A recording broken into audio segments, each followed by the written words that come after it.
Welcome to weekend with journalist Sai. దాదాపుగా ఒక కీలక ఘట్టం అయితే ముగిసిపోయింది ఎన్నికలకు సంబంధించి నామినేషన్ల ప్రక్రియ.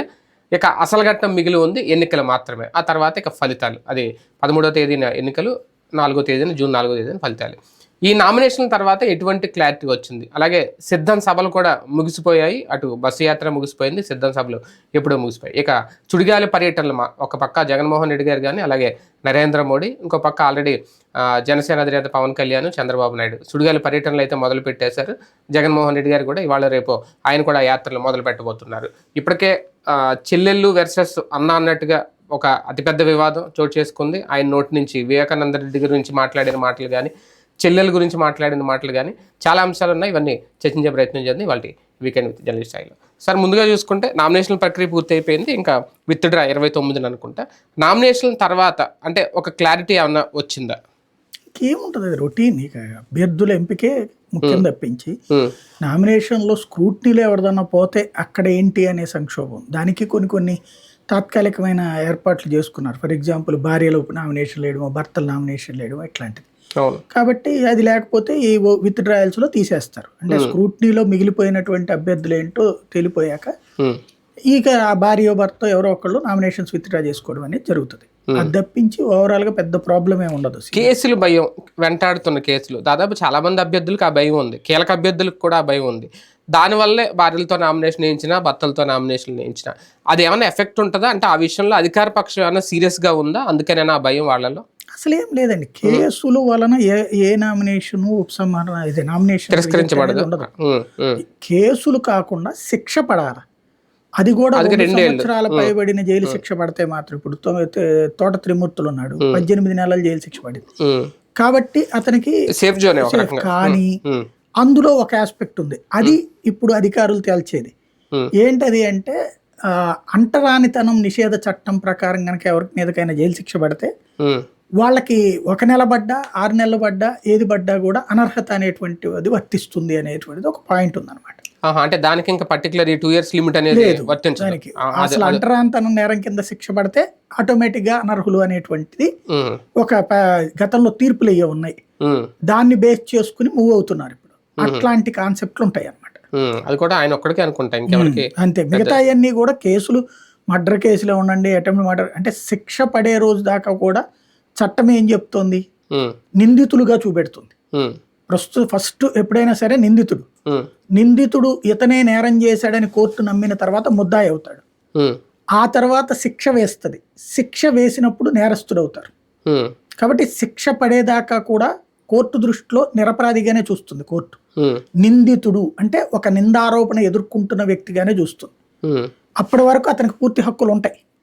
కాబట్టి అట్లాంటి దాని మీద రిజెక్షన్ ఉండదు. కాకపోతే ఎక్కడ ఉంటుందంటే వీళ్ళకి తెలియకుండా కేసులు ఏమన్నా ఉండి, ఫర్ ఎగ్జాంపుల్ ఇప్పుడు చంద్రబాబు గారు, లోకేష్ గారు, బాలకృష్ణ గారు వీళ్ళందరూ పిటిషన్స్ ఎందుకు వేశారు, పవన్ కళ్యాణ్ గారు, వాళ్ళకి తెలియకుండా ఏదో ఒక పోలీస్ స్టేషన్లో FIR ఏదో ఉండుందనుకోండి, అది ప్రభుత్వం గనక జాగ్రత్తగా అది రహస్యంగా ఉంచి ఇన్నాళ్ళు ఆ కాగితాలు వాళ్ళ దగ్గర పెట్టుకుని సైలెంట్ గా అక్కడ కేసు నమోదు దగ్గర పెట్టుకుని, ఇక్కడ ఎన్నికల అఫిడవిట్లో అది పేర్కొనలేదు కాబట్టి అని అంటారని ముందు జాగ్రత్తగా అట్లాగా అనర్హుల్ని చేపిస్తాడు పోల్ మేనేజ్మెంట్లో అని భయపడి ముందుగా కోర్టులకు వేశారు.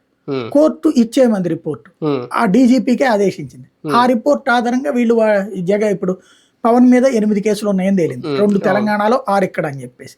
అట్లా చంద్రబాబు మీద 24 కేసులు ఉన్నాయని తేలింది, లోకేష్ మీద 23 కేసులు ఉన్నాయని. ఈ కేసులకు సంబంధించినటువంటి వివరాలు అందులో రాసేశాక ఇప్పుడు అదనంగా వచ్చినా రిజెక్ట్ చేయరు. ఎందుకని? చట్టబద్ధంగా కోర్టు ద్వారా తీసుకున్నారు కాబట్టి. అలా తీసుకోకుండా ఉన్నటువంటి వాళ్ళు ఎవరు? ఇప్పుడు ఫర్ ఎగ్జాంపుల్ రఘురామకృష్ణరాజు కూడా అట్లా కోర్టులో వేసి తెచ్చుకున్నాడు. అట్లా తెలియకుండా ఏదన్నా కేసు ఈ లోపు నమోదయ్యి ఉందనుకోండి, అంటే కోర్టుకి వీళ్ళు వేసిన రోజు నాటికి ఉన్నటువంటిది ఒకటి, ఆ తర్వాత తెలియకుండా ఏదన్నా వేసి కేసు కట్టి, ఎందుకంటే పోలీసులు ఎలా మాట వింటున్నారు కాబట్టి FIR ఏదైనా కట్టేసి అది ఇప్పుడు చూపెడితే అనర్హత వేడిపడే అవకాశం ఉంటుంది. అందుకోసం 2 ఏసి 3 ఏసి నామినేషన్స్. ఇప్పుడు ఫర్ ఎగ్జాంపుల్ పరిపూర్ణానంద స్వామి ఉన్నారు, ఆయన మీదన ఎప్పుడో పెట్టినటువంటి కేసు తర్వాత కొట్టివేయబడింది, అంతా అయిపోయింది తెలంగాణ. అయితే అది కూడా రాయాల్సింది ఇక్కడ. దాంతో పాటుగా ట్రాఫిక్ కి సంబంధించి ఉల్లంఘన కేసు ఏదో ఒకటి ఉంది. ఫస్ట్ ఒక నామినేషన్ లో ఒకటి వేశారు, తర్వాత ఇది ఉంది అని చెప్పాక మళ్ళీ రెండో సెట్ నామినేషన్ వేశారు. అందులో అది కేసు కొట్టేస్తే రాయాల్సిన అవసరం లేదు కదా, కేసు పెండింగ్ లో ఉంటే పెండింగ్ లో ఉంటే రాయాలి, కొట్టేస్తే అవసరం లేదు, కొట్టేయలేదు. అది కేసు రన్నింగ్ లో ఉన్నటువంటి విధంగా ఉంటది కాబట్టి ఆ కాన్సెప్ట్ అంతా. మామూలుగా అభ్యర్థులకి ఇది లిమిట్ ఏమన్నా ఉంటుందా సార్? అంటే ఇన్ని కేసులు ఉండాలి, ఇన్ని కేసులు దాటితే అని అలాగే లేదంటే అన్లిమిటెడ్ ఎన్నైనా ఉండదు? ఎందుకంటే ఆయన చింతమనేని ప్రభాకర్ 93 ఉన్నాయంట, ఇంకా ఒక 7 అయితే 100 అయితే. అంటే బేసిక్ ఒక సమస్య ఉందండి. నిష్పక్షపాతంగా నిజాయితీగా ఉన్న రోజుల్లో అయితే కేసుల గురించి కూడా జనం కూడా ఆలోచించేవాడు. ఇప్పుడు అట్లాంటి నిష్పక్షపాతం ఏం లేదు.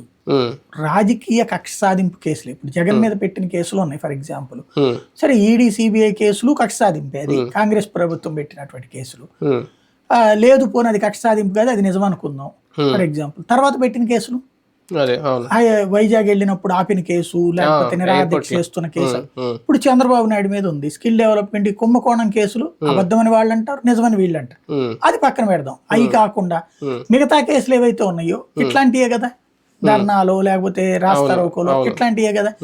వాటిని జనం నిజంగా నేరస్తులుగా చూస్తున్నారు. వాటి కింద ఒరిజినల్ గా చెప్పాలంటే ఈ కేసుల కారణంగా కొంతమంది అనర్హత వేడి పడే, అంటే వాళ్ళ మీద ప్రజలు అసహించుకునే పరిస్థితి వస్తే ఒకప్పుడు చంద్రబాబు నాయుడు ఆ ఫార్ములా పాటించేవాడు. ఏమని, పార్టీ కోసం కష్టపడేమనేవాళ్ళు. వీళ్ళు కష్టపడినప్పుడు ధర్నా చేస్తారు, రాస్తారోకో చేస్తారు, ప్రతిసారి కేసు పెడుతుంది ఖచ్చితంగా. ఆ కేసు పడ్డప్పుడు ఓ 10 కేసులు అయిన తర్వాత రౌడీ షీట్ ఓపెన్ చేస్తారు, అవతల పార్టీ అధికారంలో ఉన్నప్పుడు. కాబట్టి కాంగ్రెస్ హయాంలో అట్లాగా వీళ్ళ మీద రౌడీ షీట్లు బోల్డ్ అని ఓపెన్ చేశారు. రౌడీ షీట్ ఓపెన్ చేశాక రౌడీ షీటర్లకి నేను పదవులు ఇవ్వను, సీట్లు ఇవ్వను అని చెప్పేసి ఈయన తీసేసేవాడు.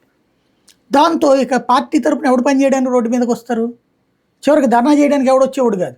చివరికి ఒకనొక దశలో దాన్ని ఏమంటారు, వాళ్ళ పార్టీ ఆఫీసులో కూర్చుని అదే ధర్నా అని ప్రెస్ మీట్ పెట్టేటువంటి స్టేజ్ వచ్చింది. ఉట్టి ప్రెస్ కాన్ఫరెన్స్లుగా పరిమితం అయ్యారు.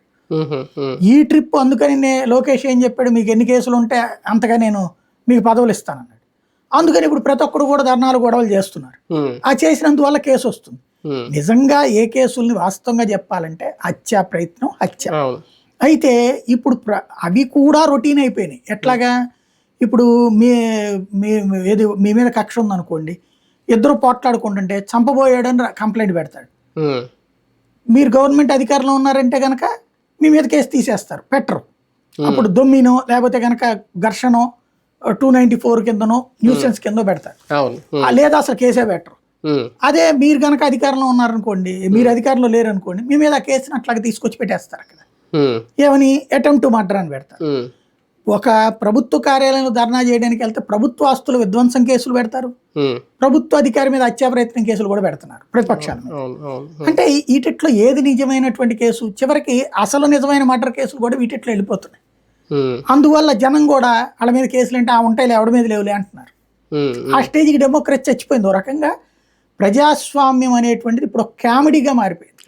అది ఓవరాల్గా చెప్పాలి. బస్సు యాత్ర అలాగే సిద్ధం సభలు మేమంతా సిద్ధం మంచి మైలేజ్ తెచ్చిపెట్టాయా జగన్మోహన్ రెడ్డి గారికి? అది క్లోజ్ అయిపోయింది, ఇంకా ఇక అధ్యాయం అయిపోయింది. ఇక మళ్ళీ హెలికాప్టర్ యాత్రలు బిగిన్ అయిపోయినాయి కదా.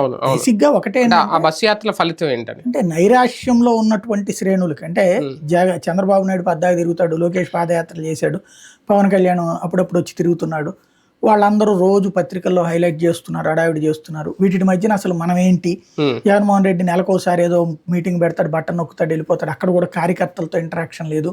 అసలు పార్టీ పరిస్థితి ఏంటి అన్నటువంటి స్టేజిలో ఉన్నటువంటి వాళ్ళకి ఒక ఉత్సాహాన్ని ఇచ్చింది. సిద్ధం సభలతో కార్యకర్తలను ముందు సమీకరించుకొచ్చాడు.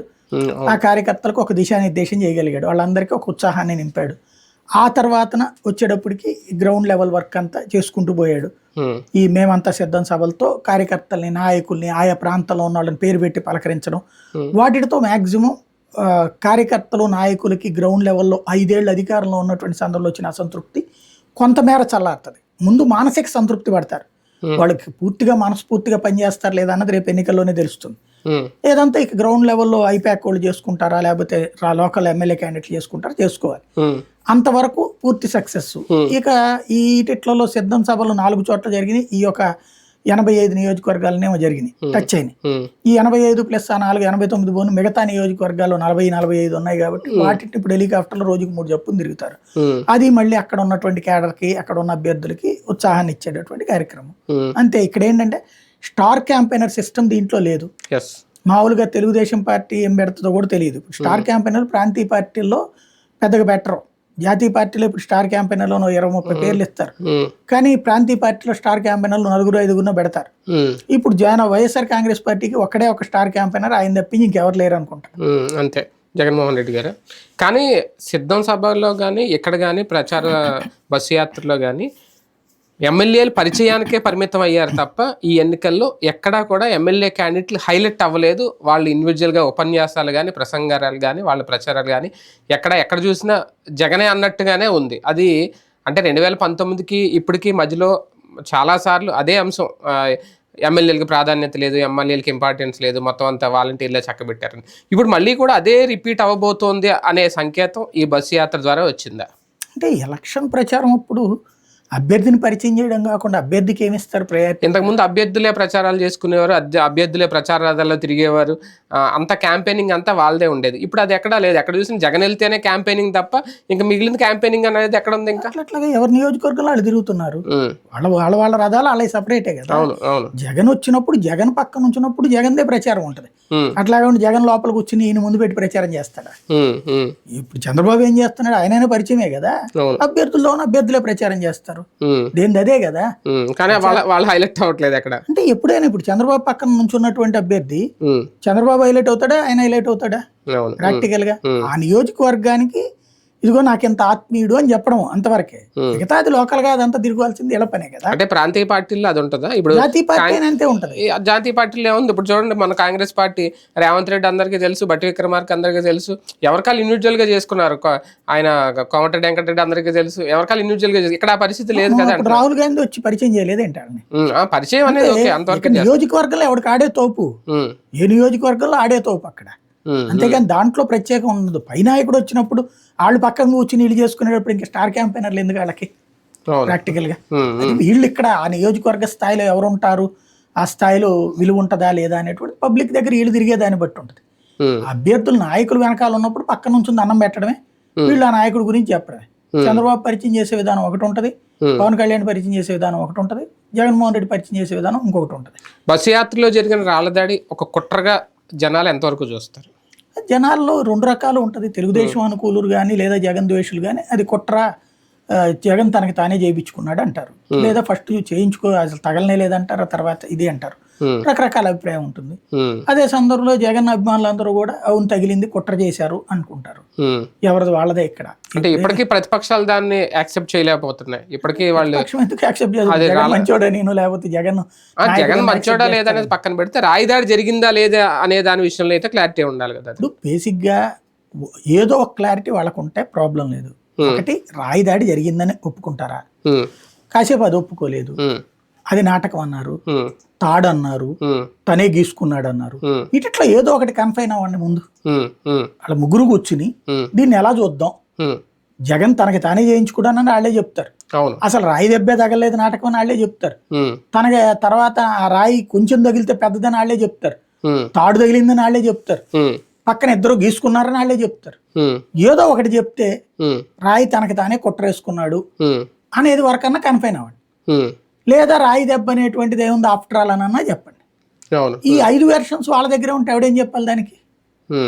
ఒక రకంగా ఇందులో ఉత్తరాంధ్ర ఇద్దరు యాత్ర పూర్తయిపోయింది. ఆయన వెళ్ళారు, ఆయన ఒక 4 రోజులు ఉన్నారు, ఈయన కూడా వరుసగా 3 రోజులు బస్సు యాత్ర చేశారు అక్కడ జగన్మోహన్ రెడ్డి గారు. ఉత్తరాంధ్ర డెవలప్మెంట్కి మేము కంఫైన్ అని ఉన్నాం అని ఇద్దరిలో ఎవరు భరోసా కల్పించగలిగారు? అది ఎవరు వాళ్ళే కల్పిస్తారు, ఎవరి కార్యకర్తల కాళ్లే, ఎవరు ఓటర్ల కాళ్లే. ప్రాక్టికల్గా ఇప్పుడు జనానికి ఈ ఉపన్యాసాలు నమ్మేసి ఇది ఉంటే అసలు ఈ సంక్షేమ పథకం ఇంటికి వెళ్లాల్సిన అవసరమే లేదు. ఇప్పుడు ఒకనాడు నాయకుల ఆలోచన తీరు ఎట్లా ఉండేదంటే పబ్లిక్ది కూడా ఎన్నికల టైంలో మన ఏరియాకి ఏదైనా పని చేయించుకుందాం, రోడ్డు వేయించుకోవడం, కాలువ వేయించుకోవడం, డ్రైనేజ్ ఈ ముందు అడుగుదాం, ఎమ్మెల్యే చేస్తే ఓకే, చేయకపోతే ఇది చేస్తానంటే ప్రతిపక్షం వేద్దాం, ఇట్లా ఉండేది. ఆ దశలు దాటిపోయినాయి. ఇప్పుడు ఆ ఏరియాకి రోడ్డు పడ్డా సరే నాకేమి ఇచ్చావు అంటున్నారు. ఇప్పుడు ఒక పని జరిగితే ఓటేస్తారంటే ఇళ్ళు ఇచ్చినందుకు మోడీకే ఓటేయాలి, రైతులకు భరోసా, రైతు భరోసా డబ్బులు ఇచ్చినందుకు మోడీకే వెయ్యాలి, అదే పిఎం కిసాన్ యోజన అని ఇస్తున్నందుకు, లేదంటే గనక బియ్యం ఫ్రీగా ఇస్తున్నందుకు మోడీకే ఓటేయాలి, రోడ్లు వేస్తున్నందుకు మోడీకే ఓటేయాలి, మరుగుదొడ్డి కట్టించినందుకు మోడీకే ఓటేయాలి. ఇవన్నీ మోడీకే వేయాలి కదా, ఇంకెవరికి వేస్తారు అసలు ఓటు లెక్క ప్రకారం అయితే? ప్రాంతీయ పార్టీలు మూసుకోవాలి, అంతే కదా మరి. కాబట్టి అట్లా కదా అంటున్నావా? అబ్బాయి మా వాడికి సాధించి తెచ్చాడు అంటాం. ఇప్పుడు డ్వాక్రా గ్రూపులు చంద్రబాబు నాయుడు చెప్పుకుంటున్నారు. ఇప్పుడు కూడా ఎవరు డ్వాక్రా గ్రూపులు? ఆ పథకం ఎవరిది? కేంద్ర ప్రభుత్వం పథకం. ఎవరి హయాంలో ప్రారంభమైంది? పివి నరసింహారావు టైంలో అనుకున్నారు, ఆచరణలోకి తీసుకొచ్చింది అటల్ బిహారీ వాజ్పేయి. దాన్ని ఆంధ్రప్రదేశ్లో ఇంప్లిమెంటేషన్ చేసుకొచ్చింది ఈయన. ప్రతి రాష్ట్రంలో కూడా ఉంది అది, ప్రతి రాష్ట్రంలో ఉంది అది. కానీ నేనే దానికి ఆద్యున్నని చెప్తారు చంద్రబాబు నాయుడు. మీడియా ద్వారా అవునవును ఆయనే, లేకపోతే అసలు డ్వాక్రా సంఘాలు ఉంటాయి అంటారు. మరి అదే డ్వాక్రా సంఘాలు ఆ తర్వాత చంద్రబాబు నాయుడు నొడగొట్టినాయిగా 2004లో. కాబట్టి ఇది ఇవాళ జనానికి సంబంధించి ఈ కారణంగా ఓటేస్తారు, ఈ కారణంగా ఓటేరని ఎవరు చెప్పలేకపోతున్నారు.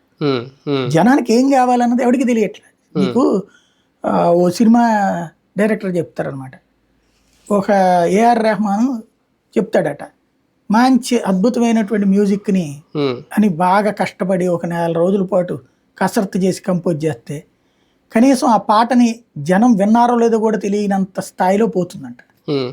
అదే సందర్భంలో ఏదో అర్జెంటుగా వేరే పనికి వెళ్ళబోతా ఉన్నప్పుడు నాకు ఒకటన్నా తొందరగా ట్యూన్ చేసి ఇవ్వమంటే చకచక కొట్టించినవి అవి బూస్ట్ అయ్యి ఇప్పటికీ వైరల్ అవుతున్నాయి ఉన్నాయట. అంటే అట్లాగా జనానికి ఇప్పుడు మనమే చూస్తాం. ఒక్కోసారి ఒక వీడియోకి నేను చాలా కష్టపడి మొత్తం రీసెర్చ్ చేసుకుని తీసుకుని మాట్లాడతా, దానికి వచ్చే వ్యూవర్షిప్ తక్కువ ఉంటుంది. అదే చాలా క్యాజువల్గా రిమార్క్ ఒక దాని మీద జరిగిన పరిణామం మీద ఓ చిన్న స్పందిస్తా, దానికి మంచి వ్యూవర్షిప్ వస్తుంది, స్పందన కూడా బోల్డ్ అంతమంది మాట్లాడుతుంది. కాబట్టి జనానికి ఏది ఎక్కుతుంది? సినిమాలే చూడండి, అద్భుతమైన సినిమా చిరంజీవి అనుకుంటే తుస్సుమనేది ఉంది. అదే సందర్భంలో నార్మల్ అనుకున్నటువంటి సినిమా అతను ఎవరిది నిఖిల్ తీసుకొచ్చి సూపర్ హిట్ అయినాయి.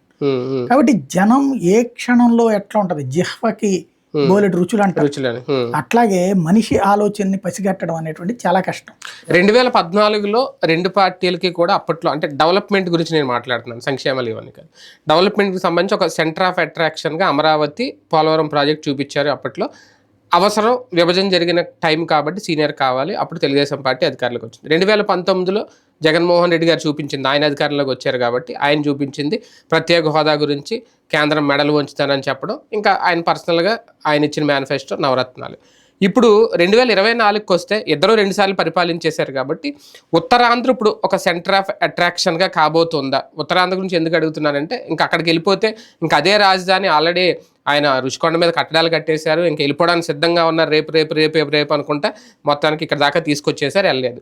ఇప్పుడు దానికి ఎవరు సమాధానం చెప్తారు? లేదు ఈయన ఇంకా అమరావతి మీదే కట్టుబడి ఉన్నాను తెలుగుదేశం పార్టీ అంటే ఉత్తరాంధ్ర ప్రజల ఆదరణ ఏ పార్టీకి ఉంటుంది? ఇక్కడ జనం తేల్చాలి. ఎలక్షన్ ఒక రకంగా అది ఒక రెఫరెండం లాంటిది. ఖచ్చితంగా ఇక్కడ ఏంటంటే 2 కాన్సెప్ట్లు ఒకటి ఉన్నది. ఒకటి అమరావతి అనేటువంటి రాజధాని నేను కొనసాగిస్తాను, ఇక్కడే నవనగరాలతో కూడినటువంటి డెవలప్మెంట్, ఒక చోట కేంద్రీకృతం అయి వచ్చినటువంటి సొమ్ములని, అభివృద్ధి సొమ్ముల్ని మిగతా ప్రాంతానికి పంచుతాను, హైదరాబాద్లో డబ్బులతో తెలంగాణ అంతా బాగుపడింది, ఇదివరకు ఆంధ్ర అంతా బాగుపడింది అని చంద్రబాబు గారు చెప్తారు. కానీ ఇప్పుడు ఆ వాయిస్ అంత గట్టిగా వినిపిస్తుందా? అమరావతి గురించి చంద్రబాబు గారు వాయిస్ అమరావతి అని అంటున్నారు తప్ప ఇంతకు ముందు మాట్లాడినంతగా మనకు అమరావతి కావాలి, ఇదిగో ఈ మధ్యలో అసలు సింగపూర్ గ్రాఫిక్ చూపించిందే లేదు, ఈ ఎలక్షన్ ప్రచారంలో కానీ 5 ఏళ్ళు అసలు చూపించిందే లేదు. తగ్గారా, తగ్గాల్సి వచ్చిందా? అది కూడా అప్పట్లో ఏంటి ఇలా కట్టబోతున్నానని చెప్పి, అవును, అప్పుడు అందరినీ మీలాంటి వాళ్ళందరినీ తీసుకెళ్ళి అక్కడ తీసుకెళ్ళి కూడా చూపించారా, పెద్ద పెద్ద ప్రచారం చేశారు. ఇప్పుడు మరి దాని మీదే స్టిక్ అనే ఉంటే ఎందుకు చెప్పట్లేదు? అదే పాయింట్ కదా, అమరావతి కడతామంటే అదే కదా. అలాగే అక్కడ కట్టింది కూడా ఏం లేదు కదా, కట్టలేదు. అవకాశం మధ్యలో జగన్ వచ్చి తనుగు పోయాడు కాబట్టి కట్టలేదు, రేపు కడతాడు ఆయన వస్తే. ఆ నవనగరాలు అక్కడే కడతాడు. ఇప్పుడు మేము అమరావతి రూట్ ప్లాన్ మార్చుకున్నాం, అమరావతి రాజధాని అక్కడ ఉంచి నవనగరాలని 9 జిల్లాలకు పంచుతామని ఏం చెప్పట్లేదు కదా. కాబట్టి ఆయన అమరావతి ప్లాన్ అదే ఉంది, క్లియర్. ఇప్పుడు మోడీ కూడా వచ్చాడు కాబట్టి అమరావతి మళ్ళీ ప్రపంచ స్థాయి రాజధాని అని మళ్ళీ చెప్తున్నారు కదా, ఎన్నికల్లో కూడా చెప్తున్నారు కదా అమరావతి ప్రపంచ స్థాయి రాజధాని అని చెప్పి. ఇప్పుడు దాంట్లో యూటర్న్ తీసుకున్నది ఎవరెవరంటే అందరూ యూటర్న్ తీసుకున్నారు. అమరావతి నుంచి వెనక్కి వెళ్ళబోము అని చెప్పింది ఉమ్మారెడ్డి చేతను, రోజా చేత చెప్పించింది కాంగ్రెస్, వైసీపీ. జగన్ మాత్రం నోరు మీద ఏం ప్రచారం చేయించాడంటే ఇల్లు అక్కడే కట్టుకున్నాడు కదా అన్నటువంటి ప్రచారం చేయించారు. కానీ ఏం నోరు మెదపలా. జగన్ అనేటువంటి వాడు వస్తే అమరావతి కట్టడు, ఆపేస్తాడు అని తెలుగుదేశం వెళ్ళింది ఎన్నికల్లో, అయినా సరే అమరావతిలో కూడా ఓడించారు. అంటే అర్థం ఏంటి? అక్కడ దాని ఎజెండా మీద వెళ్ళినట్ట. నాకు తెలిసి ఎన్నికల ఎజెండా రోడ్డు గురించినో, కాలువ గురించినో, అమరావతి గురించినో, విశాఖ గురించినో జరుగుతుందని నేను ఎక్స్పెక్ట్ చేయట్లేదు. ఎందుకు అంటే ఓట్లేసే వాళ్ళల్లో 3 సెక్షన్స్ ఉన్నారు, పేదలు, మధ్యతరగతి, ధనికులు. ధనికులు వచ్చేటప్పటికి ఎక్కడ రాజధాని ఉన్నా అడిగి ఏం అవసరం లేదు. లేదులేండి, అవును. మధ్య తరగతికి వచ్చేటప్పటికి రాజధాని ఎక్కడ ఉన్నా వాళ్ళకి ఏం సంబంధం లే. ఉమ్, పేదలకి ఏం సంబంధం అసలు? ఉమ్, తన దగ్గరికి పరిపాలన. ఎవరికి సంబంధం ఇక్కడ రాజధాని? ఉమ్. రాజకీయ నాయకుడికి సంబంధం. అంటే ప్రజలకు సంబంధం లేకపోయినా డెవలప్మెంట్ లో ఒక కీలక ఆస్పెక్ట్ కి సంబంధించి ఏం చెప్తారు ఎన్నికలకు ముందు, తర్వాత ఎవరో మాట్లాడరు, ఎవరు అడగరు, వీళ్ళు కూడా మాట్లాడరు. అదైతే చూస్తారు నేను కదా చెప్పే పాయింట్ ప్రజలలో చర్చకి తప్పించి దాని ఆధారంగా ఓట్లేస్తారని నేను అనుకోను అంటున్నా. ఉమ్, ఇప్పుడు ఆ లెక్కనైతే గనక 2014లో పొరపాటును కూడా తెలుగుదేశానికి ఓటేయకూడదు. ఎందుకని? వాళ్ళు సుదీర్ఘకాలం పాటు చేసిన పని వల్ల రాష్ట్రం ముక్కలైపోయింది. ఉమ్, ఎందుకని? ఒకప్పుడు బెజవాడలో బోల్డ్ అని ఫార్మా కంపెనీలు ఉండే, ఉమ్, ఆటోనగర్ అద్భుతమైనటువంటి సెంటర్, ఉమ్, వస్త్రలత, ఉమ్, అలాగే అల్యూమినియం సెంటర్స్, ఉమ్. టోటల్గా 122 రకాల వ్యాపారాల కేంద్రం హోల్సేల్. కానీ అప్పుడు అధికారంలో ఉన్న టీడీపీ కాదు కదా విభజన టైంలో. నేను చెప్తున్న పాయింట్, ఒకప్పుడు అట్లాంటివన్నీ ఉన్నటువంటి వాటన్నిటిని ఉమ్, తెలుగుదేశం చంద్రబాబు గారి అధికారంలో ఉన్నప్పుడు హైదరాబాద్కి షిఫ్ట్ చేయించారు వాటన్నిటిని. ఉమ్, ఉమ్, ఆంధ్ర ప్రాంతంలో ఉన్న అనేక ఇండస్ట్రీస్ అక్కడికి వెళ్ళిపోయినాయి ఉమ్, హైదరాబాద్కి, తన అధికారంలో ఉన్నటువంటి సందర్భంలో 2004కు ముందు. ఉమ్, ఆ విధంగా మొత్తం కేంద్రీకృత అభివృద్ధి చేసింది చంద్రబాబు హైదరాబాద్ ఉమ్, కదా. ఉమ్, 2014 ఎందుకు విడిపోయింది అసలు రాష్ట్రం? ఉమ్, 2004 తర్వాత ఏంటి గొడవ? 2009 నాటికి ఉమ్, మొత్తం ఒకే చోట కేంద్రీకృత అభివృద్ధి, ఉమ్, దాని కారణంగా మిగతా ప్రాంతాలకు ఏమీ జరగట్లేదు అనినే 2004లో కాంగ్రెస్ అధికారంలోకి వచ్చింది. అవును. వచ్చి ఎక్కువగా నష్టపోతుంది, ఆంధ్రాకి ఎక్కువ నిధులు వెళ్ళిపోతున్నాయి, ఎక్కువ నీళ్ళు వెళ్ళిపోతున్నాయి, తెలంగాణకి నష్టం జరుగుతుంది అన్నటువంటి పాయింట్ చెప్పి తెలంగాణ రాష్ట్రంతో పొత్తు పెట్టుకుంది. ఉమ్, నిజమా కాదా? అవును. మరి ఆ రోజున ప్రజలు ఓట్లేశారు కదా, ఉమ్, కాంగ్రెస్కే ఓట్లేశారుగా, గెలిపించారు కదా. అవును. అంటే ఆంధ్ర దోచుకుంది, తెలంగాణకి పోయింది అన్నటువంటిది నమ్మారు. ఉమ్, 2009లో అప్పటిదాకా ఇక్కడ ఎన్ని ఇండస్ట్రీస్ అన్ని అక్కడికి పట్టుకుపోయి ఇక్కడ వ్యాపారాలను అక్కడ పెట్టించింది చంద్రబాబు నాయుడు. మళ్ళీ అదే మాట మాట్లాడాడు, ఉమ్, తెలంగాణ నష్టపోయింది అందుకని చెప్పి తెలంగాణ ఇవ్వడంలో తప్పులేదని ఒక కమిటీ వేసేసి మరీ చేశారు.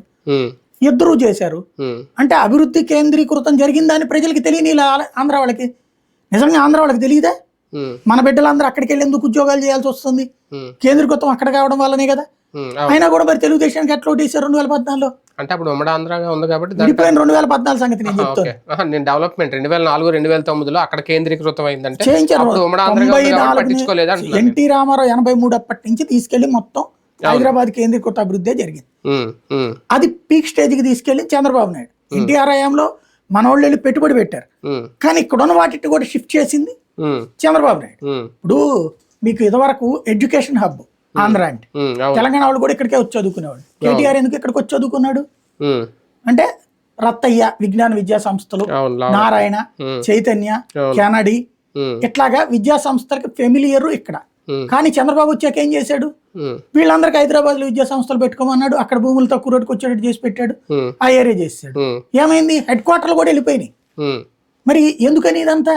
ఉమ్, అంత చేసి మళ్ళీ ఆయన ఏమన్నాడు? ఆంధ్రాకి ఇదే ఆంధ్ర వాళ్ళు దోచుకున్నారని ఒప్పుకున్నారు. ఉమ్, అంతే కదా. అవును. ఆంధ్ర వాళ్ళు దోచుకున్నారని ఒప్పుకున్న ఆయనకు అట్లా ఓటేశారు. ఉమ్, ఇక్కడ పాయింట్ ఏంటంటే మరి ఆ ఎజెండా అయితే కనుక మనకందరికీ నష్టం జరిగిందని ఓటేయకూడదుగా. చంద్రబాబు మొత్తం హైదరాబాద్ చేశాడు, మాకేం చేశాడని అవును. మరి ఓట్లేశారు కదా. ఉమ్, అంటే జనం ఆ రోజున ఆ ఎమోషన్ లేదు. ఉమ్, ఇవాళ నేరేటివ్ థింకింగ్, మిమ్మల్ని ఏది ఆలోచించాలో, మీరు ఏది ఆలోచించాలో ఎలక్షన్స్ టైంలో రాజకీయ పార్టీలు నిర్దేశిస్తున్నాయి, ఉమ్, మీడియా నిర్దేశిస్తోంది, ఉమ్, మౌత్ టాక్ నిర్దేశిస్తోంది, ఉమ్, ఈ ఐప్యాక్లో, బోప్యాక్లో, రవీంద్ర శర్మ ప్యాక్లో Third party. వీళ్ళు డిసైడ్ చేస్తున్నారు. ఉమ్, ఉమ్, వాటిట్లో మీరు పడికొట్టుకుపోతున్నారు తప్పించి ఉమ్, మీకేం కావాలి అంటే ఏమీ లేదు. ఇది మధ్యతరగతి విషయం.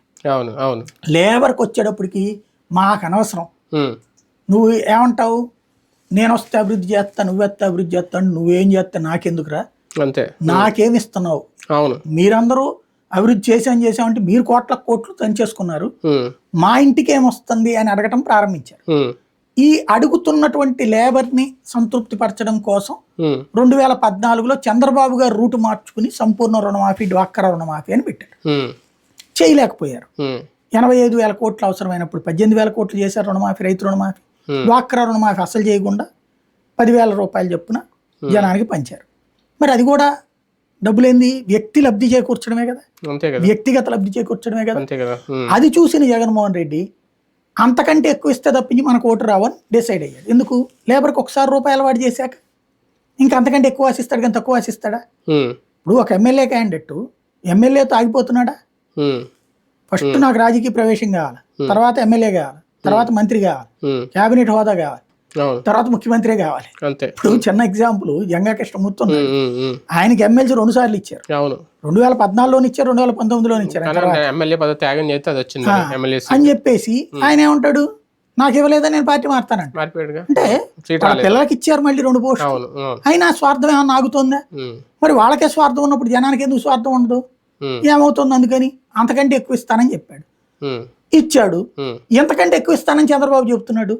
కాబట్టి ఇంతకంటే ఎక్కువ ఇస్తానని చంద్రబాబు నమ్ముతారా? ఇదే ఇస్తానని రేపొద్దున మరి జగన్ ఎంత ఇస్తానంటాడో తెలియదు రేపొద్దున. కాబట్టి జగన్ నమ్ముతారా? సంక్షేమ పథకం నా ఇంటికి ఏమొస్తుంది అనే పాయింట్ చుట్టూతానే ఇప్పుడు రాజకీయం నడుస్తుంది. డెవలప్మెంట్ ఆస్పెక్ట్ అనేది కంప్లీట్ గా 2 పార్టీలు పక్కన పెట్టేసి సంక్షేమ అజెండాగానే వెళ్తున్నట్టుగా కనిపిస్తుంది. ఈ ఎలక్షన్ అయ్యి రేపు పొద్దున్న మళ్ళీ దీని మీదే బేస్ అయ్యి కనుక ఫలితాలు వస్తే ఇంకా మనం తర్వాత ఇంకా డెవలప్మెంట్ అజెండా అనేది పార్టీ నాయకుల నోటి నుంచి వినలేమా?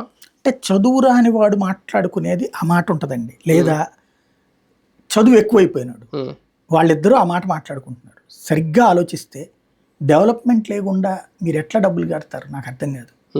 ఇప్పుడు ఒక అప్పులు అంటే వ్యక్తి డెవలప్మెంట్ వేరు, సమాజ రాష్ట్ర డెవలప్మెంట్ వేరు. దేశపు డెవలప్మెంట్ లేకుండా, రాష్ట్రం డెవలప్మెంట్ లేకుండా రూపాయి ఎక్కడి నుంచి వస్తుంది అది తెలియక అడుగుతా. అంటే రొటేషన్ అవుతుంది మీరు అనేది ఏంటంటే ఇప్పుడు రొటేషన్ జరుగుతుంది. రొటేషనే కాదు, మీ వ్యాపారం పెరిగితేనే మీరు రూపాయి ఖర్చు పెట్టగలరు.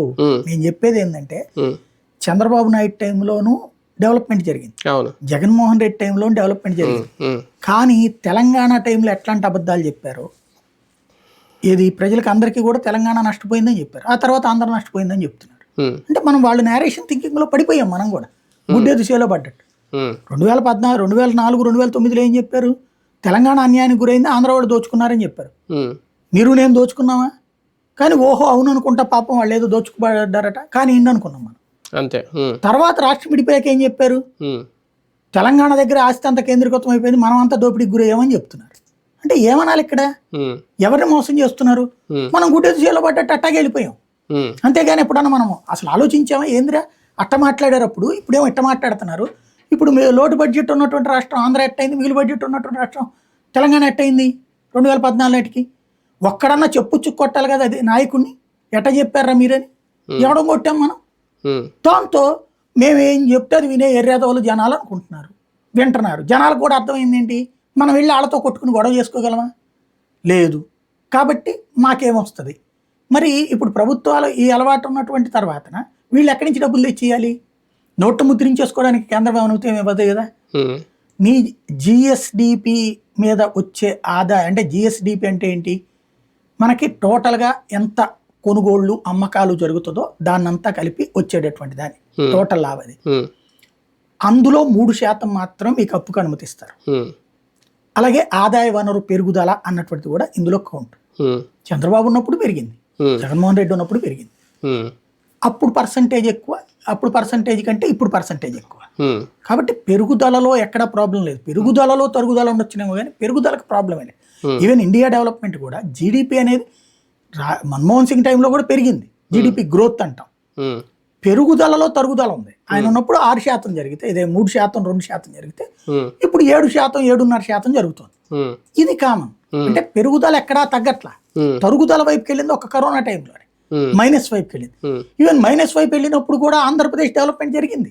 3% ప్లస్ ఉంది, +3% ఆంధ్ర దేశం మొత్తం మీద ఉంది, ఒక ఆంధ్రాలో. ఎందుకని అంటే ఒక ఫినామినా ఇక్కడ జగన్ చేస్తున్న పని ఏంటంటే డబ్బులు పంచాడు జనాలకి, వీళ్ళు తిడుతున్నారు.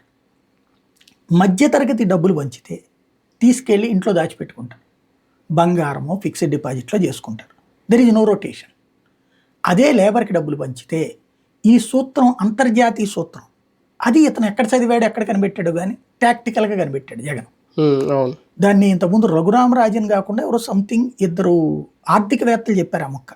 చంద్రబాబు కూడా చెప్పారు, పేదవాడి చేతిలో డబ్బు ఆడనియాలి. ఎందుకంటే పేదవాడి దగ్గర రూపాయి ఆపుకోడు, ఖర్చు పెడతాడు. ఎందుకని? ఏళ్ల తరబడి తను అందుకోలేకపోయినప్పుడు. చిన్న ఎగ్జాంపుల్ చెప్తా నేను. చిన్నప్పటి నుంచి రూపాయి అంటే చాలా కష్టం. నాకు మామూలుగా పుట్టినరోజు నాడు మమ్మీ ఇచ్చే 10 పైసలే గ్రేట్. నా 10th క్లాస్ వరకు కూడా పుట్టినరోజు నాడు 10 పైసలు ఇస్తుంది, అదే గ్రేట్. అలాంటి దగ్గర నుంచి నేనేదో షాపులో పనిచేసి ఏదో చేసుకుని 4 రూపాయలు సంపాదించుకున్నప్పుడు కాస్త పునుగు తింటామో బజ్జీ తింటామో ఒక ఇష్టం. అవి తింటున్నప్పుడు ఏదో ఫీల్. ఈనాడులో పనిచేసినప్పుడు ఫస్ట్ జాయిన్ అయినప్పుడు మొట్టమొదటి నెల సంపాదన 125 రూపాయలు వచ్చింది. నాకు ఆ నెల అయిన ఖర్చులు చూస్తే 400-500 రూపాయలు అయినాయి. కాబట్టి ఆ నెలలో అప్పులో ఉన్నా నేను.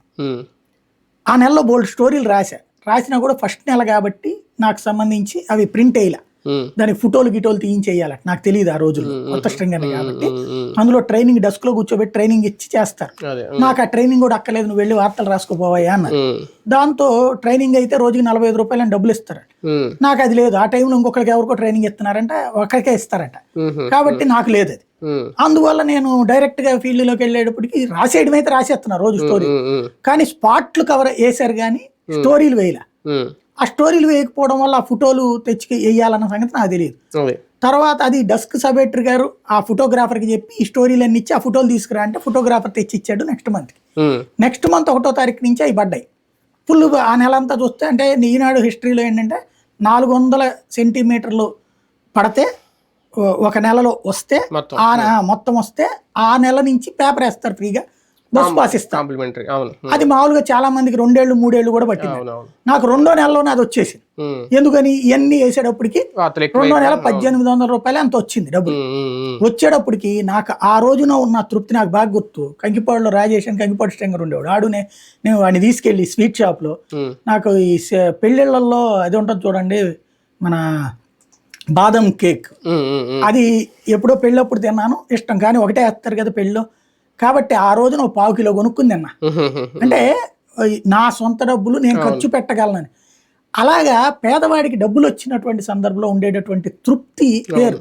ఇప్పుడు మీరు ఒక్కసారి కనుక్కుంటే, నేను గ్రౌండ్ లెవెల్లో కొంతమంది వ్యాపారులు చెప్పిన పాయింట్ నాకేంటంటే, జగన్ ఈ బటన్ నొక్కిన వారంలో ఎలక్ట్రానిక్ షాప్స్లో టీవీల, ఫ్రిడ్జ్ల, ఏసీల ఇట్లాంటి వాళ్ళు, అట్లాగే 2 వీలర్ల షాపులో హైదరాబాద్ తో మాట్లాడుకుని కన్సైన్మెంట్లు ఎక్కడికి తెప్పించేసుకుంటున్నారు, అక్కడ దించుకోకుండా లోడు. వాళ్ళకి 100 రూపాయలు 500 రూపాయలు ఎక్స్ట్రా ఇచ్చేసి. ఏంటి అంటే ఆ టైంలో అందరూ కొనేస్తున్నారు లేబర్. టీవీలు వాళ్ళ టీవీలో నోడు లేదు. ఇప్పుడు ఇదివరకు మా ఇంట్లో టీవీ కొత్తదిగా ఉన్న టైంలో పాతది కొంచెం కలర్ తక్కువ వస్తుందని కొన్నప్పుడు అది తీసుకెళ్తానికి మా పని అమ్మాయితో పాటుగా ఆ ఏరియాలో 2-3 తెలిసినటువంటి వాళ్ళు కూడా పోటీ పడ్డారు. ఇప్పుడు మొన్న మిక్సీ కూడా అట్లా ఇస్తానంటే మేము రిపేర్ చేయించుకుంటాంలే అని అడిగి తీసుకెళ్ళిన వాళ్ళు ఉన్నారు ఇదివరకు. ఇప్పుడు మిక్సీ ఇస్తానంటే రిపేర్ ఏం లేదు, కొత్తది కొన్నాము, ఇది 4 కప్పులది అది ఉంటుంది కదా, అది కొన్నాం, ఈ పాతది ఇద్దామంటే పని అమ్మాయిని తీసుకెళ్ళమంటే మా ఇంటి దగ్గర ఎవరికైనా కావాలంటే అడిగి చెప్తామంటుంది. అంటే ఏ స్టేజ్కి వచ్చేసింది వాళ్ళల్లో. ఇదివరకు చీరలు వాళ్ళు కట్టుకునేటప్పుడు, అంటే ఇది మళ్ళీ ఈ దుస్తులు అని చెప్పి మాట్లాడతారేమో తెలియదు కానీ, ఇదివరకు వస్త్ర అలంకరణ వాళ్ళకి చూడండి, ఇవాళ వస్త్ర అలంకరణ చూడండి. ఇవాళ 500 రూపాయల చీర, 1000 రూపాయల చీర. నాకు బాగా గుర్తు, నాకు మ్యారేజ్ అయిన తర్వాత మ్యాక్సిమం నేను TV9కి వచ్చేదాకా కూడా ఒక చీర కూడా కొనిపెట్టలేకపోయాను. మ్యాక్సిమం 200-300 రూపాయల చీర కొనిపెట్టడం అంటే గ్రేట్ నాకు ఆ రోజున పని అమ్మాయి కూడా అదే రకం చీర కుట్టుకుని. కాబట్టి ఇప్పుడు ఆ రోజుకుంది. ఇవాళ రోజున అసలు మనకంటే కూడా వాళ్ళ చీర మంచి కాస్ట్లీ ఉంటుంది. అంటే తప్పంటలా నేను, అది వాళ్ళల్లో ఆత్మవిశ్వాసం పెరిగింది. ఇదేమవుతున్నది, డబ్బులు రొటేట్ అవుతుంది. ఈ రొటేట్ అవడం వల్ల జిఎస్టిపి పెరుగుతుంది. జిఎస్టిపి పెరిగింది కాబట్టి నీకు అప్పు తీసుకునే స్వేచ్ఛ ఎక్కువ వస్తుంది. అది ఇక్కడ ఇవ్వగలుగుతుంది. పేదల అభ్యున్నతి, వాళ్ళ డెవలప్మెంట్ ని ఇంకా స్టేట్ డెవలప్మెంట్ గా చూడాలి. ఇంకేంటి నాకు అర్థం కాంది, ఇప్పుడు ఒక కొట్టు పెట్టావు, కొట్టు పెట్టాక నీ బిడ్డను నువ్వు దాని ద్వారా బతకమంటున్నావు అంటే, కొట్టు పెట్టాక ఆ సంపాదన మీద ఎదగడం అనే కదా నువ్వు చెప్తోంది. ఇక్కడ పేదవాడు పని మానేస్తున్నాడు అన్నది పచ్చి తప్పు. వాస్తవంగా అర్థం చేసుకోవడంలో అతిపెద్ద రాంగ్ జరుగుతున్నది ఆంధ్రప్రదేశ్లో నేను అనుకుంటున్నాను. ఇప్పుడు ఇట్లాంటి మాట్లాడితే కోపం రావచ్చు, దోషం రావచ్చు, తిట్లు రావచ్చు, లేకపోతే సూట్ కేసులు రావచ్చు, ఇది కాదు పాయింట్. అర్థం చేసుకోవడం అన్నటువంటి దాంట్లో ఉన్న పొరపాటు ఏంటంటే, గత 10-15 సంవత్సరాలలో ప్రజల ఆలోచన దృక్పథంలో మార్పు వచ్చింది. ఇదివరకటి రోజుల్లో ఒక గుమస్తా కొడుకు గుమస్తానే ఏ షాపులో పని చేయించడం అనేది తెలుసుకుంటాం. అంతే. ఒక ముఠా మేస్త్రి కొడుకు ముఠాకే వెళ్తాడు, ఒక మంగళ షాపు పనిచేసేటటువంటి ఆయన వాళ్ళ పిల్లోడికి అదే నేర్పుతాడు, అవును. ఎలక్ట్రీషియన్ వాళ్ళ పిల్లోడికి అదే నేర్పుతాడు. ఇదే బ్రతుకు. ఎందుకంటే మనం అంతకు మించి ఏం చేస్తాంరా, ఎందుకంటే అంతకు మించి పెద్ద చదువులు చదివించలేం ఏంటి అనేటువంటిది. ఇప్పుడు నన్ను మా నాన్న ఏమనేవాళ్ళు, నేను రాత్రి పగలు కష్టపడుతుంది, నువ్వు కనీసం బీకామన్నా చేస్తే మా షాపులో లెక్కలు రాస్తున్న అతను నెలకు 500 తీసుకుంటాడరా, 4 షాపుల్లో రాత్రి 2000 వస్తుంది, నేనేమో ఏడాదంతా నెలంతా కష్టపడితే నాకు 800 ఇస్తున్నారు, కాబట్టి నువ్వు నీకు 60 షాపులు ఇప్పిస్తాను నేను అంటే మంచి నమ్మకం ఉంది, కాబట్టి నువ్వు బీకాం బాగా చదువు అని చెప్పేవాడు మా నాన్న. అంటే మా నాన్న ఆలోచన నన్ను షాపులో లెక్కలు రాసే స్థాయిలోనే ఆలోచించాడు, కానీ అంతకంటే ఎదగాలని ఆలోచించగలుగుతాడా? తనకున్న లిమిట్లోనే ఆలోచించగలుగుతారు కదా ఆయన అట్లాంటి పరిస్థితి ఆ రోజున. అలాంటి ఎందుకని అంతకు మించి చదివించలేము. ఇప్పుడు నేను బీకామ్ అయిపోయాక నాకుంది కోరిక బిఎల్ చేయాలా, లాయర్గా మంచిగా ప్రాక్టీస్ చేయాలని, కానీ నాన్న ఆర్థిక పరిస్థితి చూసినప్పుడు నేను ఇంటర్మీడియట్ నుంచి ట్యూషన్ చెప్పాల్సి వచ్చింది. ఎందుకని అప్పటికి కాలేజీ ఫీజులు కట్టడానికి ఇబ్బంది పడుతున్నారు. కాబట్టి నేను ఇవన్నీ చేసుకోవాల్సి వచ్చింది. అలాగే ఎంతమందికి అవకాశాలు ఉన్నాయి? ఆ రోజున అవకాశాలు కూడా లేవు, కొట్టుకుని చేసుకున్నాం ఆ రోజు. ఇవాళ బోల్డ్ అని ఉన్నాయి, స్విగ్గీలో బొగ్గీలో ఇట్లా ఉన్నాయి. రెండవ పాయింట్ ఏంటి, ఆ రోజున దీన్ని ఏమంటాము మనం, ఏదైతే శ్రమని గుర్తించడం అనేటువంటిది విలువ తక్కువ, ఇదే విలువ ఉండేది ఆ రోజు. ఎవరు నువ్వు కష్టపడి చదువుతున్నావురా అని మాస్టర్లు కూడా విలువ ఇచ్చేవాడు. తర్వాత ఇప్పుడు సీన్ కట్ చేస్తే ఏమైపోతున్నది, ఈ ఫీజు రియంబర్స్మెంట్ అనే సిస్టమ్ చారిత్రక మార్పు. అది రాజశేఖర్ రెడ్డి ఏ దృష్టిలో ఆలోచించాడో కానీ ఫీజు రియంబర్స్మెంట్, ఆరోగ్యశ్రీ అనేటువంటి రావడం వల్ల ఆలోచన దృక్పథంలో మార్పు వచ్చేసింది. అంతకుముందు ఏదన్నా మనకి అనారోగ్యం అయితే అప్పులు చేసి కట్టుకునే స్థితి, ఇప్పుడు ఉచితమైంది. దాంతో ఇక్కడ అప్పుల పాలు తగ్గింది. రెండవది అంటే అందువలన ఇక పిల్లల్ని అప్పుడు ఏంటి, అప్పులు హాస్పిటల్కి అప్పుల పాలు అయితే 4 రూపాయలు దాచిపెట్టుకున్నాడు, హాస్పిటల్కి అయిపోతున్నాడు, ఇంకా ఇతను ఏం చదివించలేడు. అలా ఎంతమంది చదువులు మానేసినటువంటి వాళ్ళు. ఇప్పుడు మా నాన్న చిన్నప్పుడు వాళ్ళ నాన్న చనిపోవడం వల్ల బాబాయిల్ని ఎక్కువ చదివించలేకపోయారు. ఎందుకని, ప్రైవేట్ స్కూళ్ళలో చదివించే స్థితి లేదు, ట్యూషన్లు పెట్టించే స్థితి లేదు. కాబట్టి వాళ్ళు చిన్నతనం నుంచి గుమస్తాలకు వెళ్ళిపోయారు. అందరు గుమస్తాలుగా చేసి ఆ తర్వాత నిదానంగా వాళ్ళకాళ్ళు ఎదిగినటువంటి పరిస్థితి ఉంది. కానీ అవకాశం లేదు ఆ రోజున. ఇవాళ నువ్వు ఫీజు రియంబర్స్మెంట్, అది కూడా ఏంటి, గవర్నమెంట్ స్కూల్ కాదు, ప్రైవేట్ స్కూల్లో నువ్వు ఎక్కడైనా చదువుకో, నీకు ఫీజు రియంబర్స్మెంట్. ఇది ఎప్పుడైతే అవకాశం వచ్చిందో ఇట్లాంటి వర్కరు, ఒక లేబరు తమ బిడ్డల్ని మళ్ళీ ఆ వృత్తిలోకి తీసుకెళ్ళట్లా. వాళ్ళ బ్రతకాలని బ్రతకమంటున్నారు, మంచిగా చదువుకుని మంచి ఉద్యోగం చేయంటున్నారు, ఫ్యాన్ల కింద కూర్చోని కోరుకుంటున్నారు. వాళ్ళ బిడ్డలు ఇప్పుడు సాఫ్ట్వేర్ ఇంజనీర్లు అయితేనో ఇంకొక కార్పొరేట్ కంపెనీలో పనిచేస్తుంటే వీళ్ళు వెళ్ళి ఆ కార్పొరేట్ ఆఫీస్లో చూసుకుని లేదా వాళ్ళ ఫోటోలు తీసుకుని చూసుకుని ఎంత మురిసిపోతున్నారు ఆ తల్లిదండ్రులు. ఆ ఆలోచన కారణంగా ఇవాళ మనకి మనుషులు దొరకట్లా. కానీ వీళ్ళు ఏమంటున్నారు, ఉచితంగా డబ్బులు ఇచ్చేయడం వలన పబ్లిక్ ఇది తయారైపోతున్నారు, సోమరపోతులుగా అంటున్నారు. కరెక్ట్గా చెప్పాలంటే రైతు తన బిడ్డను తీసుకెళ్ళి నగరాల్లో చదివిస్తే, నగరాల్లో ఉద్యోగం చేపిస్తుంటే రైతు కూలీ మాత్రం అట్లా ఎందుకు చేయొద్దు, చేస్తున్నాడు అతను. అందువల్ల రైతు కూలీ దొరకట్లేదు కాబట్టి జగన్ సంక్షేమ పథకాల వలన నాశనం అయిపోతున్నారు అంటున్నారు. కానీ గత 20 ఏళ్ల ప్యాటర్న్ మారింది, పేదవాడి ఆలోచన మారింది, తమ బిడ్డలు మంచి బ్రతుకులు బ్రతకాలనుకుంటున్నారు. దీనికి ఏంటి పరిష్కారం అని ఆలోచించండి. అంతే, అట్లాగ లేదు ఇప్పుడు మనం. కానీ షర్మిల, సునీత వర్సెస్ జగన్ అనే వివాదం పీక్ లెవెల్కి వెళ్ళిపోయిందా? జగన్ నోటి నుంచి కూడా కొన్ని సంచలన వ్యాఖ్యలు రావడం వాళ్ళిద్దరి మీద. సహజంగా అంటే రోజు కొడతంటే పడి ఉండాలని ఏముంటది, బేసిక్గా అన్నను ఓడించాలనుకుంటోంది.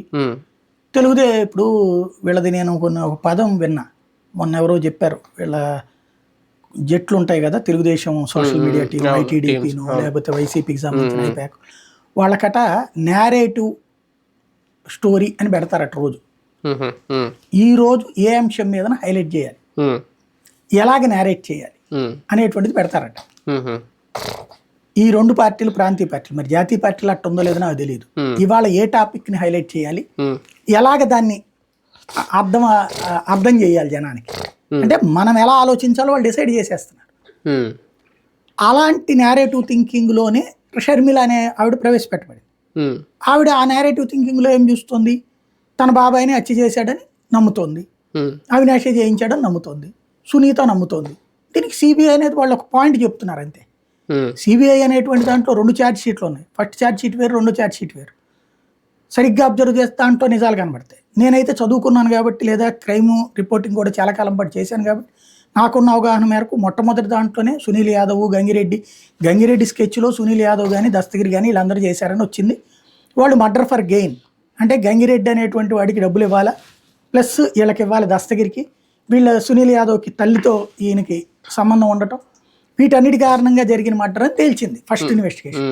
దాన్ని తర్వాత వచ్చినటువంటి ఎవరైతే రామ్ సింగ్ ఉన్నాడు అతను ఎందుకు చేశాడు, మీరు ఒకసారి అందులో కీలకమైన పాయింట్ ఒకటి ఉంది, క్లీన్గా అబ్జర్వ్ చేస్తే తెలుస్తుంది, నచ్చబోచ్చు కొంతమందికి. అప్పట్లో సిబిఐకి సంబంధించి ఇద్దరు అధికారుల మధ్య వివాదం నడిచింది 2019 ఎన్నికలకు ముందు, గుర్తెచ్చుకుంటే ఆస్థానా శర్మ. ఇందులో ఒకళ్ళు మోడీ మనిషి అని, ఇంకొకళ్ళు కాంగ్రెస్ మనిషి అని వివాదం నడిచింది. ఆ టైంలో వీళ్ళిద్దరిని పక్కన పెట్టి సిబిఐ నియామకం బాధ్యత తను తీసేసుకుంది కోర్టు. అప్పుడు కోర్టు నియమించినటువంటి ఒక అధికారి, సిబిఐ అధికారి, ఆ అధికారి రుణం తీర్చుకునే ప్రయత్నం చేసిన దాంట్లో చర్యలో భాగమే అవినాష్ని అరెస్ట్ చేయడానికి చివరి నిమిషంలో జరిగిన ప్రయత్నం. ఈ కేసు అంతా ఒక ఇన్వెస్టిగేషన్ ఆఫీసర్ పూర్తి చేసి అరెస్ట్ చేసే టైంలో ఆ అధికారిని పక్కకి తప్పించి అర్జెంటుగా రామ్ సింగ్ రావడం, అప్పటిదాకా మర్డర్ ఫర్ గెయిన్ కేసు కాస్త పొలిటికల్ వైపుకి మళ్ళటం, ఇది ప్రాక్టికల్గా జరిగిన అంశం.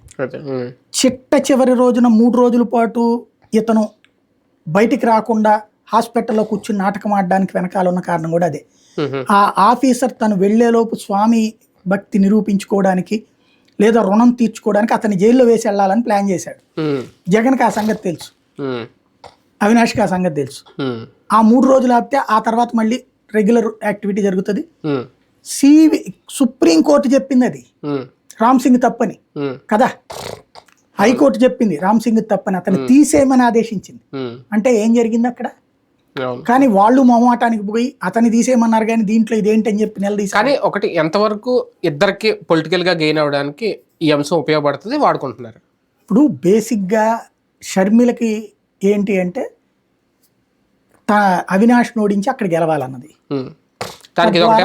తద్వారా వారసురాలు తను అవ్వాలన్నటువంటి, అన్నకి అసెంబ్లీ తను పార్లమెంట్ అన్నటువంటిది.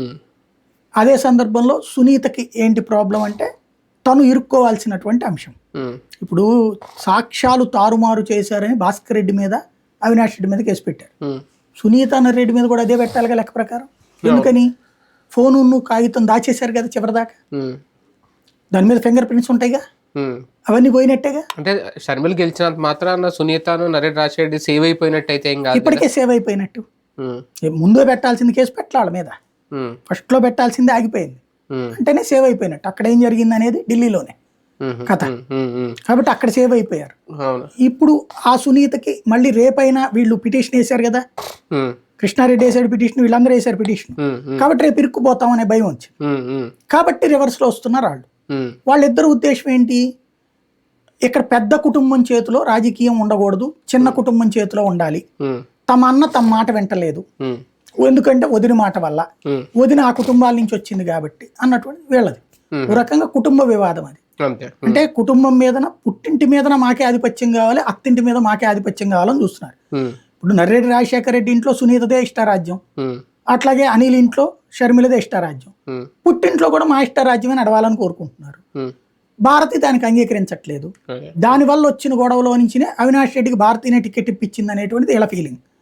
కానీ నాకు అర్థమైనంత వరకు జగన్మోహన్ రెడ్డి కాన్సెప్ట్ ఏంటంటే నమ్మితే నెత్తిన పెట్టుకుంటాడు, నమ్మకపోతే తను ద్వేషిస్తే ఎట్లాంటోనైనా తీసి అవతల పడేస్తాడు. అందులో అవినాష్ రెడ్డిని ఎందుకు అభిమానించాడంటే 2010లో 2009లో అతని మీద కేసులు అప్పటి నుంచి వివేకానంద రెడ్డిని ఆపినోళ్ళు సునీత రెడ్డి, వాళ్ళిద్దరూ కూడా ఆ రోజున వివేకానంద రెడ్డి పోటీ చేస్తే వివేకానంద రెడ్డి తరపున ఉపన్యాసం ఇచ్చారు, జగన్ తిడతా. ఆ రోజుల్లో రాజశేఖర రెడ్డిని తిట్టారు వాళ్ళు ఆ రోజుల్లో పోలంగళ సెంటర్. అలాగే తన తండ్రిని తననే, అంటే పోటీ చేయడం కాంగ్రెస్ ఒత్తిడితో చేస్తుంటారు కానీ తన తండ్రిని తనని అవమానించిన వాళ్ళని తనకేంటి అనేటువంటిది ఆ రోజు నుంచినే ఇతను నెగిటివ్. నెంబర్ 2 వచ్చేటప్పటికి వివేకానంద రెడ్డి, అతని మీద పూర్తి విరక్తి. ఎందుకని? రాజశేఖర రెడ్డి పేరు చెప్పుకుని నువ్వు ఎదిగి చివరికి రాజశేఖర రెడ్డి చనిపోతే రాజశేఖర రెడ్డి భార్య మీద, సొంత వదిన మీద నువ్వు పోటీ చేస్తావా అనేటువంటి. అతన్ని పక్కన పెట్టాడు. పక్కన పెడితే విజయమ్మ గట్టిగా బతినలాడటం వల్ల ఆయనకి సీట్ ఇచ్చాడు, కానీ ఓడిపోయాడు ఆయన. ఓడగొట్టింది ఎవరు? స్వయంగా సీఎం రమేష్ చెప్తున్నాడు కదా నేనే. కాబట్టి ఈ కుటుంబంలో చిచ్చు పెట్టింది ఎవరు అంటే సీఎం రమేష్, చంద్రబాబు. ఆ చిచ్చు పెట్టిన రూట్ లో నడుస్తున్నది ఎవరు? వాళ్ళ దాంట్లోనే వాళ్ళు చెప్పినట్టే నడుస్తున్నది ఎవరు? చిచ్చు పెట్టిన వాళ్ళ వైపే వీళ్ళు. జగన్ దాన్ని అంగీకరించలేకపోతున్నాడు. అవినాష్ రెడ్డి, నేను మొట్టమొదటి నుంచి చెప్తుందే కదా నేను జగన్ చెప్పింది, అవినాష్ రెడ్డికి సీట్ ఇచ్చినోడు ఆయన అయితే ఆ సీట్ లాగేసుకుని షర్మిలకి ఇస్తారని మర్డర్ చేశారంటే ఇంకా వెరితనం కాకపోతే ఇంకేంటి ప్రాక్టికల్ గా. ఫైనల్ గా కూటమి కట్టిన భారతీయ జనతా పార్టీ ఆంధ్రప్రదేశ్ విషయంలో అంటే బీజేపీ హైకమాండ్ కానీ అధిష్టానం కానీ యాక్టివ్ రోల్ పోషించట్లేదా? ఎందుకు పోషించాలి? వాళ్ళకి ఎంతవరకు ఉంటే పిండి కొద్ది రొట్టె, వాళ్ళకి ఇచ్చింది 10 సీట్లు అంతవరకే చేసుకుంటారు. మోడీ పర్యటన కూడా చాలా పరిమితంగా ఉండబోతోంది. కేవలం వాళ్ళ అభ్యర్థులు ఉన్న నియోజకవర్గాల్లో మాత్రం, అది కూడా ఒక్కరోజు మాత్రమే ఆయన చేసి వెళ్ళిపోతుంది. అంతే కదా, వాళ్ళకి సంబంధించిన కార్యక్రమం వాళ్ళకి ఇచ్చిన సీట్లు అన్నప్పుడు అనే చేస్తారు కదా. ఇప్పుడు వాళ్ళు అంతే కదా, పొత్తుధర్మం అంటే అదే. పొత్తుధర్మం అంటే ఇంకా మిగిలిన పార్టీలో ఉన్న అభ్యర్థుల్ని పట్టించుకోరా? అక్కడికి వచ్చిన అభ్యర్థుల్ని చూసుకుంటారు. ఆ ఏరియాలో ఉన్నప్పుడు ఇప్పుడు ఒక ఎంపీ క్యాండిడేట్ సీఎం రమేష్ అంటే ఆ ఏరియాలో ఉన్న ఎమ్మెల్యేలు టీడీపీ క్యాండిడేట్లు ఉంటారు కదా. ఇప్పుడు చంద్రబాబు నాయుడు అన్ని నియోజకవర్గాలకి వెళ్ళి బీజేపీ అభ్యర్థులను పిలవరు కదా, తెలుగుదేశం అభ్యర్థులు కూడా కలిపి తీస్తారు. కానీ తెలంగాణతో పోలిస్తే చిన్న చూపు కనిపించట్లేదు. అవును, తెలంగాణలో ఒంటరిగా పోటీ చేస్తుంది, ఇక్కడ పొత్తుతో పోటీ చేస్తుంది కాబట్టి సహజం. ప్రత్యేక వరాలు ఏమన్నా ఉంటాయా మోడీ పర్యటనలో ఏపీకి? నేనేమి ఎక్స్పెక్ట్ చేయను. నేను అనుకుంటున్నది అయితే హోదా మీద మాట్లాడరు, హోదా బేస్డ్ ప్యాకేజీని. హోదా అన్నది మాట్లాడితే మాత్రం అతి పెద్ద డైనటువంటి బూస్ట్, నో డౌట్ కూటమికి. అట్లాగే రెండవది వచ్చేటప్పటికి పోలవరం, అది కడతామనే చెప్తారు. దాంట్లో ప్రత్యేకించి ఇంకేం కావాలి వీళ్ళకి? కానీ ఓ భయం మాత్రం ఉంది వీళ్ళకి. దేశవ్యాప్తంగా నరేంద్ర మోడీ మాట్లాడుతున్న పాయింట్ ఏంటి? ముస్లిం రిజర్వేషన్. ఆంధ్రాను ప్రయోగశాలగా మార్చారు, తెలంగాణలో చేయబోతున్నారు, కర్ణాటకలో చేసేసారు అన్నట్టు. దాని మీద మాట్లాడకూడదని వచ్చిన ప్రతి నాయకుడిని బతిలాడుతున్నారు చంద్రబాబు. మొన్న రాజ్నాథ్ సింగ్ కి ఆయన వెళ్ళి చెప్పొచ్చాడు, అదే మొక్క మాట్లాడాడు రాజ్నాథ్ సింగ్. పీయూష్ గోయల్ బతిలాడాడు. పీయూష్ గోయల్ అయితే అందుకనే ఆ మొక్క ఎత్తకుండా ఇంకే రిజర్వేషన్లు ఆమోదించం మేము, ఏది ఎస్సీ ఎస్టీ బీసీ రిజర్వేషన్ తప్ప మేము దేన్ని ఆమోదించమంటే ఏంటి, ముస్లిం రిజర్వేషన్ ఆమోదించమనే కదా. అసలు ఆ మొక్క ఎత్తద్దు ఇక్కడ అని చంద్రబాబు గారు రాయబారం పంపిస్తున్నారు. అది ఎత్తకపోతే చంద్రబాబు అదృష్టవంతుడు, ఎత్తితే ఇప్పుడు రాయలసీమలో 52, నెల్లూరు 10, 62. ఇప్పుడు అక్కడే వీళ్ళు భయపడుతున్నది. ఎందుకని ఈ 62లో క్రిందటిసారి దాదాపుగా 3 మాత్రం వచ్చినాయి వీళ్ళకి, 59 వాళ్లే కొట్టారు. ఈ దఫా వీళ్ళు ఎంత ఎక్స్పెక్ట్ చేస్తున్నారు? అక్కడ 10-15 ఎక్స్పెక్ట్ చేస్తున్నారు. అక్కడ దెబ్బతింటారు, మళ్ళీ పాత పద్ధతి వస్తుంది. రెండవది అక్కడతో పాటు ఇక్కడ ఏది కృష్ణా గుంటూరు జిల్లాల్లో దాదాపుగా ఒక 20 నియోజకవర్గాల మీద ప్రభావం ఉంది. కృష్ణా గుంటూరు ప్రకాశం ఇట్లాంటి జిల్లాల మీద ముస్లింలు ఒక 20-30 వేల ఓట్ల ప్రభావం చూపెట్టేటటువంటి నియోజకవర్గాలు టోటల్గా ఆంధ్రప్రదేశ్లో 30-32 ఉన్నాయి. అంటే 20-30 వేల ఓట్లు ఒక నియోజకవర్గానికి. అవన్నీ దెబ్బతింటాం అన్నటువంటి భయం ఉంది. ఎందుకంటే ముస్లిం పోలరైజ్ అవుతాడు, హిందువులు కులవారీగా డివైడ్ అవుతారు, పార్టీల వారీగా డివైడ్ అవుతారు. కాబట్టి 32 అటు కొట్టేసి అటు రాయలసీమలో ఒక 50 కొట్టేస్తే 82 వెళ్ళిపోతే ఇంకో 10 కొట్టలేరా మిగతా చోట, అవతలకి వెళ్ళిపోతుందన్న భయం ఉంది. కాబట్టి అది మాట్లాడద్దని బతిలాడే పరిస్థితి. అలాగే ఆంధ్రప్రదేశ్ కి స్పెషల్ ఎగ్జామ్షన్స్ ఏమి ఉండవు కదా ముస్లిం రిజర్వేషన్ విషయంలో, రద్దు చేస్తే మొత్తం అంతా మాట్లాడకుండా ఉండమని, ఇక్కడ మాట్లాడద్దని. అక్కడ మాట్లాడినా కూడా ఇక్కడ రాయట్లేదు కదా, ఈనాడు జ్యోతి రాస్తున్నాయా, సాక్షి రాస్తుంది రోజు. అంటే కేంద్రం నిర్ణయం తీసుకుంటే దేశవ్యాప్తంగా ఒకటే కదా, కేంద్రం నిర్ణయం ఎట్టకు తీసుకుంది. అది ముస్లిం రిజర్వేషన్లకు సంబంధించి జరిగిన సీన్ ఏంటంటే, ఆయన టైంలో 5% రిజర్వేషన్లు ఇస్తామని 2004లో హామీ ఇచ్చాడు. రాగానే జీవో ఇచ్చేసాడు, జీవోని కొట్టేసింది హైకోర్టు. ఎందుకని? జీవో చెల్లుబాటు కాదని. వెంటనే ఆర్డినెన్స్ ఇచ్చాడు. ఆర్డినెన్స్ అంటే అర్థం ఏంటి? రేపో మాపో మేము అసెంబ్లీలో చట్టం చేస్తాం, ఈ లోపుగా ఇది అమల్లోకి అత్యవసరమని. దాన్ని కొట్టేసింది కోర్టు. అప్పుడు అసెంబ్లీలో చట్టం చేశాడు ఆయన, చట్టము రాజ్యాంగ విరుద్ధంగానే కొట్టేసింది కోర్టు. కొట్టేశాక ఈ లోపు రాజశేఖర రెడ్డి చనిపోయారు. తర్వాత దీన్ని రివ్యూకి అప్పటికే సుప్రీంకోర్టులో వేశారు, రాజ్యాంగ ధర్మాసనానికి రివ్యూ అని. సుప్రీంకోర్టు కూడా కొట్టేశాడు. సుప్రీంకోర్టు రాజ్యాంగ ధర్మాసనం దీన్ని టేకప్ చేస్తూ దీన్ని మేము విచారణ చేస్తాం, ఈ లోపుగా 50% రిజర్వేషన్ లోపే ఉండాలి ఏదున్నా సరే. కాబట్టి వీళ్ళని అక్కడ ఎంత రిజర్వేషన్ ఉంది? 46% ఉంది బీసీ ఎస్సీ ఎస్టీకి. ఆ 4% దాంట్లో పెట్టుకోండి మీరు కావాలంటే అని చెప్తే కిరణ్ కుమార్ రెడ్డి టైంలో ఆ రిజర్వేషన్ కంటిన్యూటీ వచ్చింది. 2011లోనే వచ్చింది అది. అలాగా రిజర్వేషన్ 4% అప్పటి నుంచి ముస్లింలకి బీసీఈ కింద కంటిన్యూ అవుతుంది. కాబట్టి అట్లాంటి రిజర్వేషన్ అప్పటి నుంచి రన్నింగ్లో ఉంది. దానికి 14 ఏళ్ళు అయిపోయింది, ఇంతవరకు సుప్రీంకోర్టు రాజ్యాంగ ధర్మాసనం దీని మీద విచారణ చేయలే ముస్లిం రిజర్వేషన్. అందువలన అది కొనసాగుతుంది. ఇప్పుడు కేంద్ర ప్రభుత్వం దృష్టికి అది వచ్చింది, మోడీ దృష్టికి అది వచ్చింది. మేము రేపు అది తీసేస్తాం, ఎందుకు కేంద్రమే దాంట్లో అప్రోచ్ అవ్వాలి, రిజర్వేషన్ కుదరదని. అది మేము వెళ్తామంటోంది. దాన్ని బీసీ ఎస్సీ ఎస్టీలకు పంచుతాం, ఎందుకంటే వాళ్ళకి తగ్గించారు. ఇది ఇప్పుడు బీసీఈ పెట్టారు. దానివల్ల మీకు ఏమవుతుందో తెలుసా? ఇప్పుడు రేపో మాపో నాకు తెలిసి నాకున్న అవగాహన, నేను వీళ్ళని అబ్జర్వ్ చేస్తున్న ప్రకారం నెక్స్ట్ 2024 తర్వాతన చట్టసభల్లో బీసీ రిజర్వేషన్లు పెట్టడానికి సిద్ధపడుతున్నారు వీళ్ళు, అసెంబ్లీ పార్లమెంటులో కూడా కేంద్రం. నాకు అనిపిస్తున్నది వాళ్ళ ఇది చూస్తుంటే. ఇప్పటికది స్థానిక సంస్థలో ఉంది బీసీ రిజర్వేషన్ కదా. ఈ స్థానిక సంస్థలు ఏమైంది, బీసీ రిజర్వేషన్ కింద ముస్లింలు పోటీ చేస్తున్నారు. బీసీ రిజర్వేషన్ బీసీఈ కాబట్టి మీకు పేరుకేమో బీసీ, కానీ ముస్లింలు పోటీ చేస్తున్నారు. అందువల్ల బీసీ నష్టపోతున్నాడు కదా. అది రేపు ఇప్పుడు రేపు బీసీ రిజర్వేషన్లు చట్టసభలో కూడా పెడితే ముస్లింలు కొట్టుకుపోతారు కదా అప్పుడు. అందుకని వీళ్ళు ముందుగానే వాళ్ళకి వర్తిస్తుందా అప్పుడు బీసీకి వచ్చే అవకాశం పోయినట్టే కదండి. అవును అవును. ఇప్పుడు ఫర్ ఎగ్జాంపుల్ గుంటూరు 2 ఉంది, మైనార్టీ గుంటూరు 1 మైనార్టీ ఓట్లు బీసీ కోట కింద చూపెడతారు. అక్కడ బీసీకి ఇచ్చే అవకాశం వచ్చినట్టు కదా. ఇప్పుడు ముస్లింలు బీసీ కింద చూపెడుతున్నారు. అక్కడ బీసీకి వచ్చే అవకాశం పోయినట్టే కదా. రజి కొడుకు క్షుర కొడుకు ఒకరికి వాళ్ళకి వచ్చినటువంటి అవకాశం కోల్పోయినట్టే కదా. అది ఇక్కడ రైజ్ చేస్తారు. రేపు ఇప్పటిదాకా వీళ్ళు మత ప్రాతిపదికన పోలరైజ్ చేస్తే వీళ్ళు కుల ప్రాతిపదికన పోలరైజ్ చేయబోతుంది బీజేపీ. అప్పుడు నువ్వు ముస్లింలకు ఎట్ట వెళ్తుందా రిజర్వేషన్ అంటారు వాళ్ళు. ముస్లింల్లో ఉన్న వాళ్ళకి కూడా, ముస్లింలకు కూడా ఈడబ్ల్యూఎస్ రిజర్వేషన్ లో ఉంది కదా అవకాశం, మేము ఇచ్చాం కదా వాళ్ళకి. ఈ బీసీలో ఎందుకు ఇస్తావు నువ్వు, ఇది తీసే అంటారు వాళ్ళు. అట్లా చేస్తారు కాబట్టి ఇక్కడ పాయింట్ వస్తుంది. అది చాలా కీలకం అవుతుంది ఒకవేళ అటువంటి నిర్ణయం తీసుకుంటే. రైట్, చూద్దాం. మొత్తానికి ఇటు ఆంధ్రప్రదేశ్ రాజకీయాలే కాదు, అటు పార్లమెంట్ ఎన్నికలకు కూడా 13వ తేదీన అసెంబ్లీ ఎన్నికలు జరగబోతున్న నేపథ్యంలో కీలక అంశాలు జోడు చేసుకున్నాయి. నిజంగా ఇటువంటి రిజర్వేషన్ల అంశం అనేది రేపొద్దున్న ప్రస్తావనకు వస్తే అది మైనస్ అవుతుందా, రాకపోతే అదే ప్లస్ అవుతుందా కూటమికి? కీలక అంశాలు ఇంకా రాబోతున్నాయి ఈ వారంలో కూడా. చూద్దాం ఏం జరుగుతుందో. ఇది వాళ్ళ వీకెండ్ విత్ జర్నలిస్ట్ సాయి.